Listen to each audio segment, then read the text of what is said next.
Aos 52 anos, Fernando Diniz chega para ser o novo técnico do Corinthians. Conheça um pouco mais sobre as nuances táticas do novo técnico corintiano depois da nossa vinheta. Para você, amiga ligados aqui no YouTube, hoje eu trago mais um vídeo no nosso canal e hoje vamos falar sobre o novo técnico do Corinthians, Fernando Diniz, ele que chega para assumir o timão até o final de 2026. Mas antes de falar do Diniz, eu peço para que você, claro, se inscreva no nosso canal, ative as notificações para que você receba tudo em primeira mão, os nossos conteúdos, fazendo aquele convite. O conteúdo do seu time de coração você acompanha aqui, com exclusividade, no nosso Fala Adriano Esporte Clube.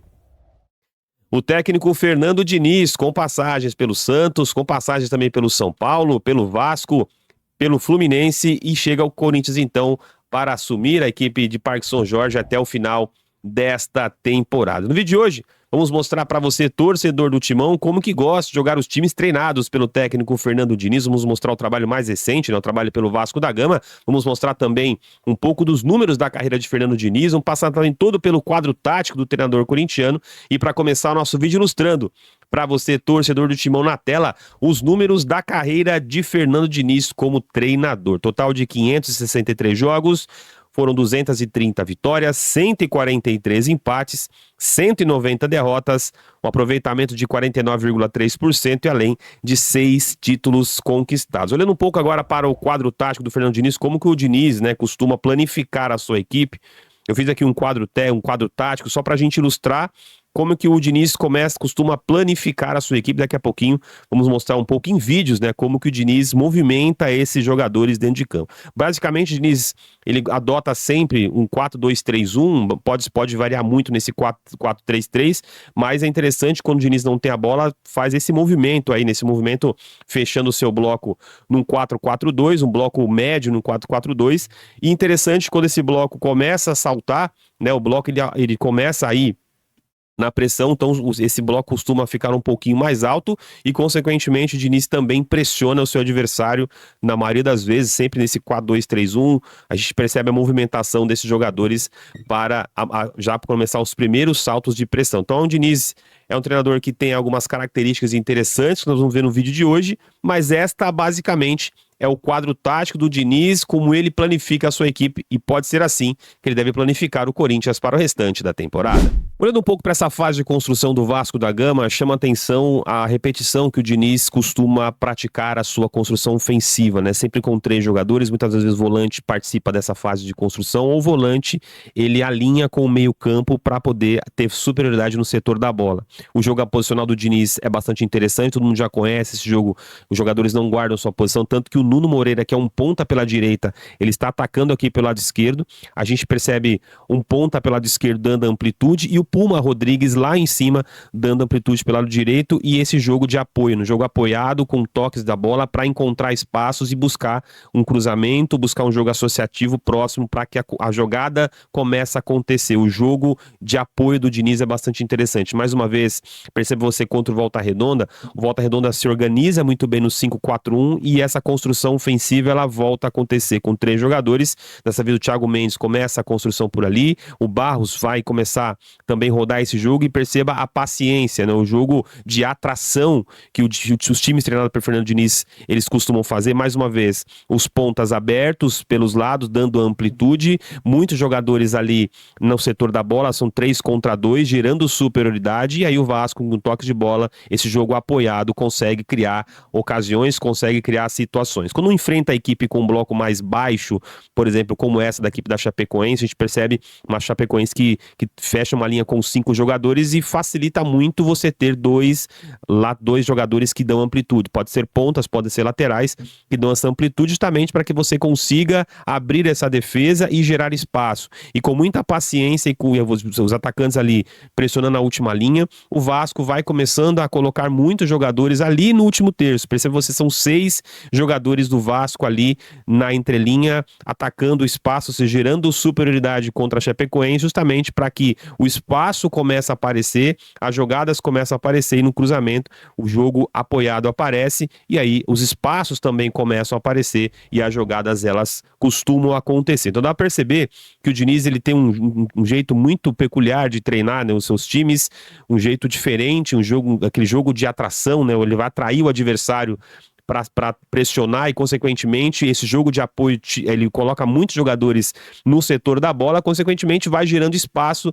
e aí as jogadas ofensivas começam a aparecer. Então o torcedor corintiano vai se acostumar, né, ver esse jogo mais apoiado, esse jogo de atração, tentando atrair o adversário para que lá na frente, no último terço, coloque vários jogadores, muitos jogadores ali na última linha, justamente para que crie opções de jogo, para que crie ocasiões, para que chegue no gol mais rápido. Ainda falando sobre a fase de construção do Vasco da Gama, e aí a gente observa a importância do goleiro trabalhar com os pés muito bem. O Léo Jardim muito bem treinado pelo Diniz nesse sentido, os goleiros treinados pelo Diniz trabalham muito com os pés, e os jogadores dando a opção. A gente percebe os dois volantes baixando ali para dar opção para os dois zagueiros que abrem, né, para dar essa amplitude para o goleiro trabalhar essa jogada, e o Vasco sempre começando a lateralizar o seu jogo. Mais uma vez, os zagueiros vão fazer essa abertura, vão dar amplitude, e aí o Tietê já baixando ali, gerou superioridade, são 4 contra 3, o Tietê já começa a construção ofensiva do Vasco da Gama para rodar esse jogo. Mais uma vez, os zagueiros vão abrir, a bola vai recuar até o goleiro Léo Jardim, e aí a gente percebe o Barros já dando a opção de passe ao goleiro. Então, é um jogo muito bem trabalhado, é um jogo de posse muito bem trabalhado, que o Diniz costuma fazer muito, costuma trabalhar bastante, justamente para quê? Para que fazer o jogo de atração, que é o jogo principal, a característica principal dos times treinados pelo técnico Fernando Diniz. Então, o corintiano vai ver muito o Hugo trabalhar bastante com os pés. Olhando um pouco agora para a fase de pressão, e se você estiver gostando do vídeo, torcedor do Corinthians, deixa o like para que chegue mais e mais torcedores do Timão. Uma outra característica dos times treinados pelo Diniz é esse jogo de encaixe que a gente vê no frame que eu pausei aqui agora. O Vasco tirando a ação de passe da equipe do Fluminense e vai forçar o adversário ao quê?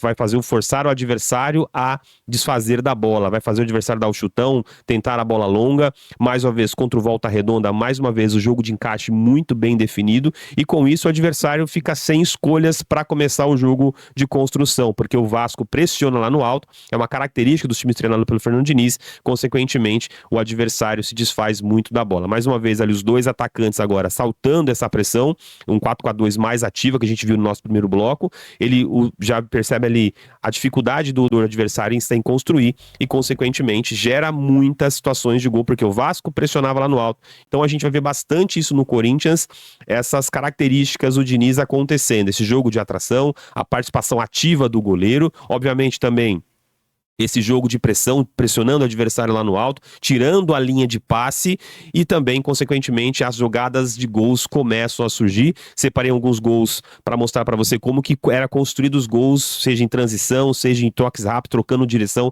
mas é interessante a gente notar os gols, como que eram construídos. Separei alguns gols, principalmente ainda com o Rayan em campo, como o Rayan atacava muito espaço, e quem pode se beneficiar disso é o Yuri Alberto, que tem essa característica. Então a gente percebe o Rayan, que é um jogador de explosão, mas que ataca muito espaço, e nessas transições o Rayan levava muita vantagem. O Vasco constrói, a gente percebe com 3 jogadores, ali nesse carro Barros construindo, olha o meio campo com 4 jogadores contra 1 da equipe do Fluminense, gerando superioridade, e aí a bola vai sobrar para o Rayan, ele vai num contra 1, acabou finalizando de fora da área, o goleiro acabou não defendendo, a bola sobra e aí o gol do Vasco sai. Então a gente percebe que o Vasco, que tem paciência para construir o seu jogo, é um time do Diniz que tem muita paciência e tranquilidade, percebe já o volante já preparando, né, para virar esse jogo, para rodar o bloco do adversário, nesse caso contra o Vitória, para que as jogadas comecem a surgir, 3 jogadores atacando a última linha, ali o espaço começa a aparecer ali no entrelinha, o gol acaba saindo ali por parte do Vasco da Gama. Contra o Santos é interessante,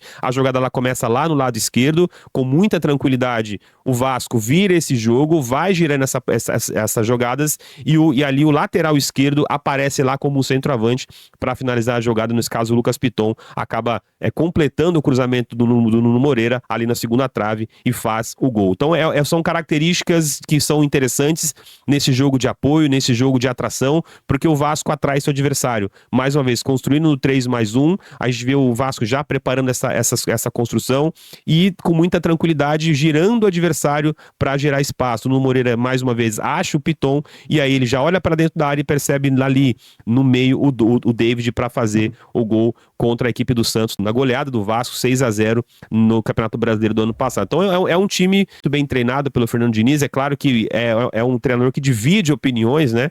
Uns gostam, outros não gostam, uns aplaudem, outros ficam bastante preocupados e tensos, né? Mas é um estilo de jogo que demanda um pouco de tempo para os seus jogadores começarem a entender. Então o torcedor corintiano vai precisar realmente ter um pouquinho de paciência com algumas jogadas ali, principalmente essa construção que nós mostramos com o goleiro, que participa ativamente, né, dessa construção ofensiva. A gente percebe aquele jogo de apoio, a gente já percebe muito jogo de atração, atraindo o adversário para que gere espaço, transições ofensivas, mudança de corredor a todo tempo. Este é o Fernando Diniz, novo treinador do Corinthians. Separei somente o último trabalho dele foi pelo Vasco da Gama, mas a gente já conhece o trabalho do Fernando Diniz, é um trabalho muito bem feito, um trabalho autoral. Eu particularmente gosto muito do trabalho do Fernando Diniz. Espero que ele dê certo no Corinthians. Espero você, torcedor corintiano, tenha gostado da contratação do Fernando Diniz, mas eu quero saber a sua opinião aqui nos comentários. Escreva pra gente aqui, vou ler sua mensagem aqui no canal. Lembrando, nós temos uma meta muito agressiva em 2026, que é chegar aí aos 20 mil inscritos. Claro, contamos com o seu like, com o seu compartilhamento e o principal, com a sua inscrição, porque no dia 1º de maio começa o nosso Guia da Copa aqui no nosso Fala Adriano Esporte Clube. Serão 12 vídeos exclusivos da Copa do Mundo para você que acompanha aqui o nosso canal. Então no vídeo de hoje, falamos sobre Fernando Diniz, novo técnico do Corinthians para a sequência de 2026, e o nosso Fala Adriano Esporte Clube se encerra por aqui. Até o próximo vídeo, até lá então. Tchau, tchau.